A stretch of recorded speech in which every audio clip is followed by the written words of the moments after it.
Bonjour, j'ai participé au concours de trading, du duel de trading hier pour montrer en fait une façon de trading qui est le trading au carnet d'ordre qui est enseigné dans pas mal de trading arcade à Londres, Amsterdam, Madrid, Chicago, Singapour et Dubaï.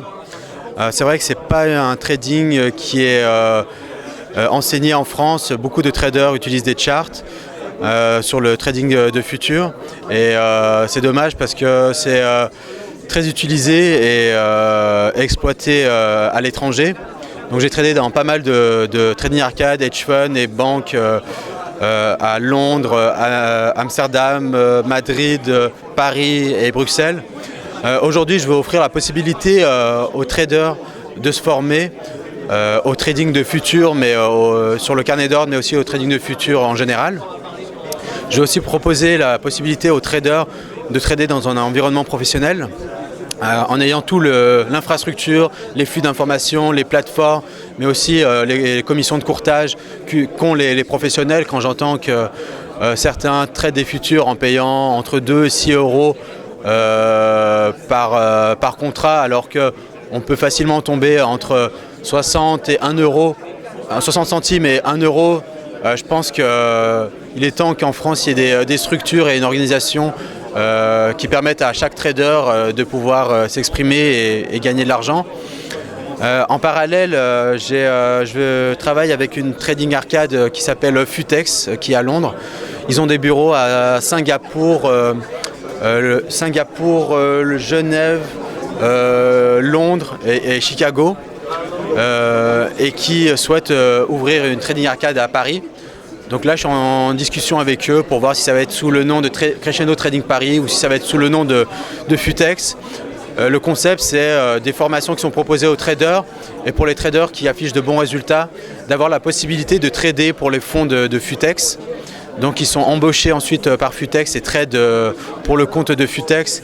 Et il y a un partage des profits entre le trader et la société. Donc le trader commence environ avec une répartition de 40 à 50% des profits pour lui et 50% qui sont conservés par la société.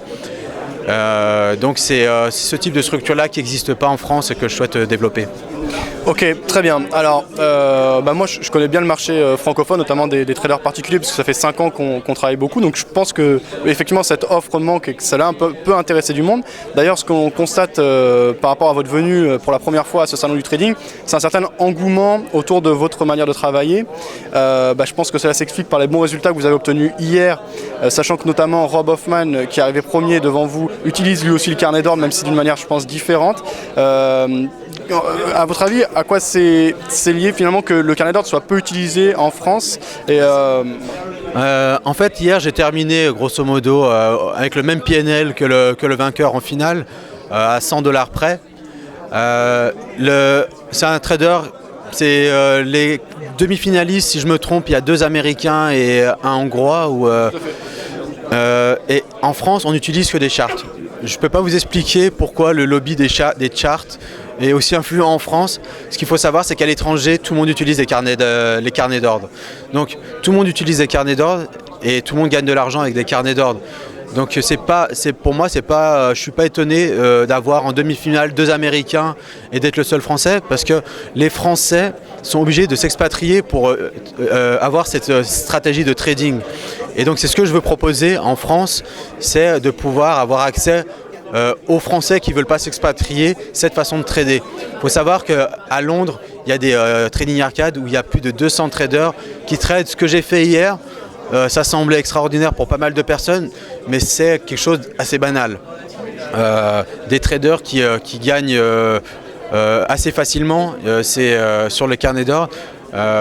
C'est pas quelque chose comme en France où ça suscite l'engouement parce que c'est normal. Et c'est vrai que j'ai été assez étonné de voir cet engouement qu'on n'a pas par exemple quand on est à Londres, quand on est dans les pays anglo-saxons, Amsterdam ou aux US. C'est quelque chose qui est utilisé depuis de nombreuses années et qui arrive en France. Je veux dire, les charts un peu, c'est le Minitel et après il y a eu Internet, et ben là on va assister à la même chose. Je pense que dans 5 ans, la plupart des gros traders, en France utiliseront le carnet d'ordre comme les traders ont utilisé les charts quand c'est arrivé il y a une quinzaine d'années.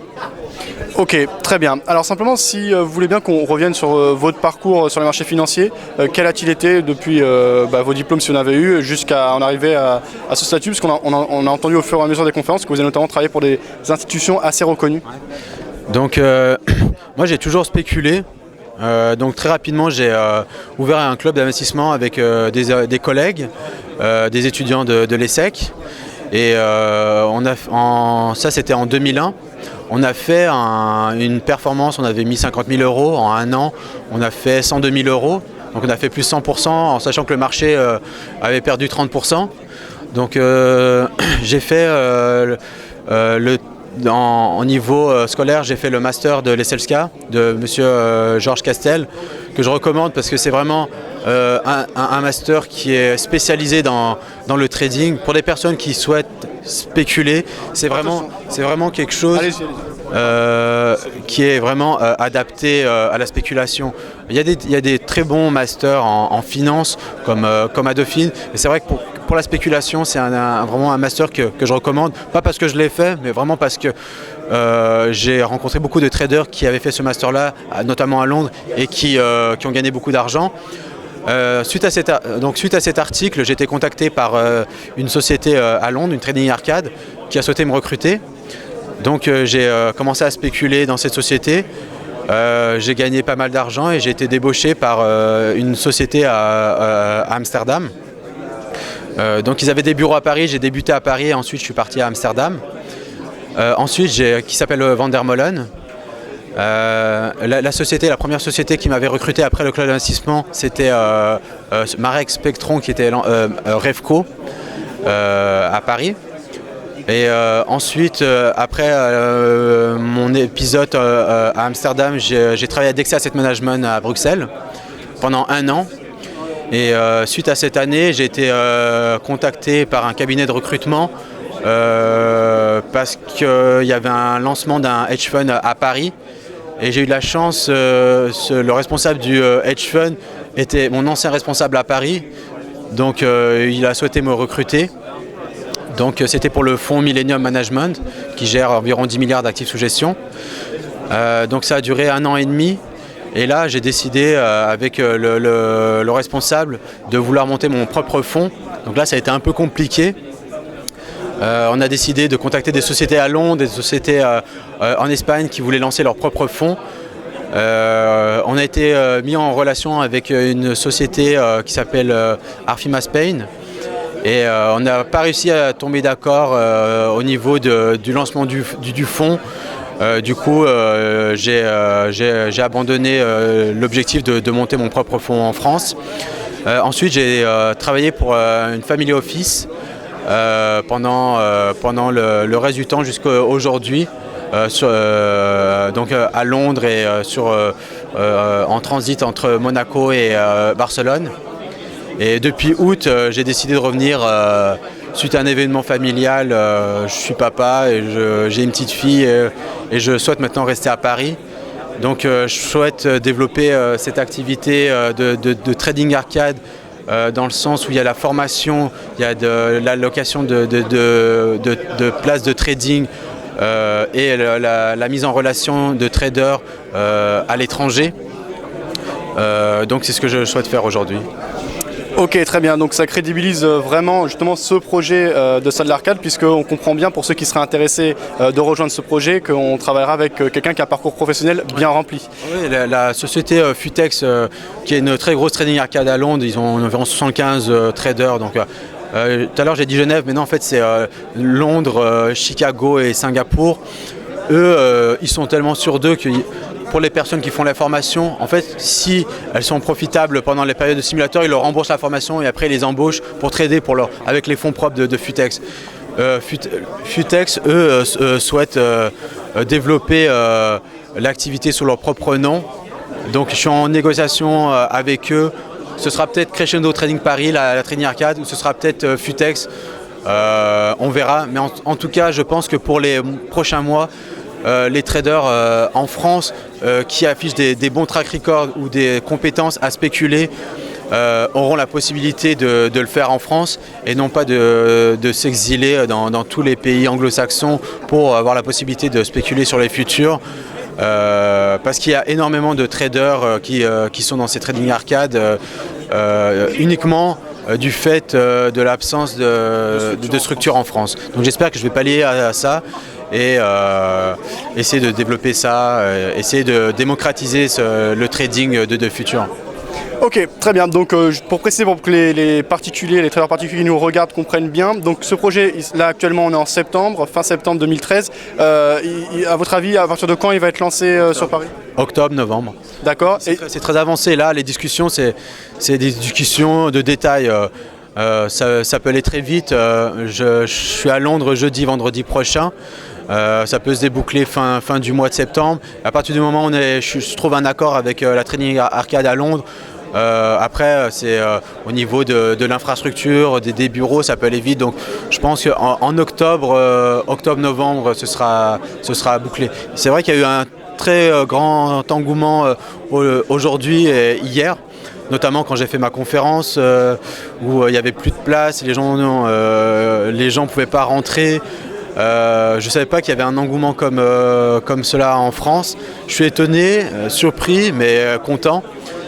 J'espère que je vais pouvoir apporter des solutions et à toutes les personnes qui souhaitent obtenir des informations et des formations et un suivi ou alors des mises en relation avec des trading arcades.